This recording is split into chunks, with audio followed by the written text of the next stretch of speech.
Welcome to the 23rd China International Industry Fair, held in the National Convention and Exhibition Center in Shanghai.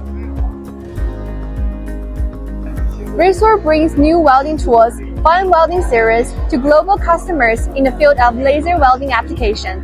This is a handheld welding product configured with the disruptive air cooling fiber laser source made by Max Photonics, which will bring brand new welding experiences to every honorable customers. We are at the booth B050 in NH Hall.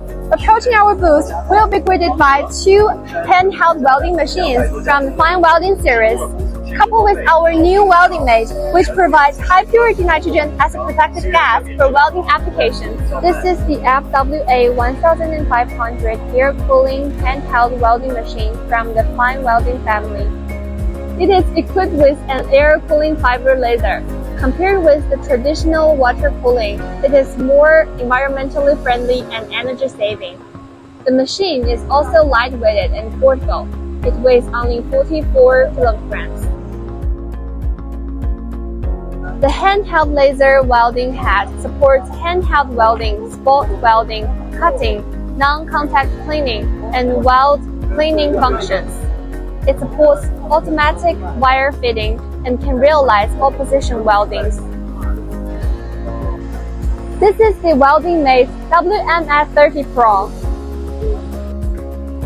The main function of Welding Mate is to provide continuous and stable high-purity nitrogen output, protect the welding head and lens, disperse the plasma generated during the welding process, and avoid workpiece oxidation. The power consumption during operation is only 0.2 kilowatt, which is greatly reduced compared with using cylinder gas. The output nitrogen purity is up to 99.9%, and the maximum flow rate is 3 cubic meters per hour, which can support the operation of 2 laser handheld welding machines at a time. When applied to handheld welding, the output nitrogen purity can reach 99.99%. It can also be applied to laser cleaning machines, laser platform welding machines, laser robot welding machines, and other equipments. With its highly mobile, safe, and efficient features, it is especially suitable for complex factory workshop environments compared with traditional cylinder nitrogen.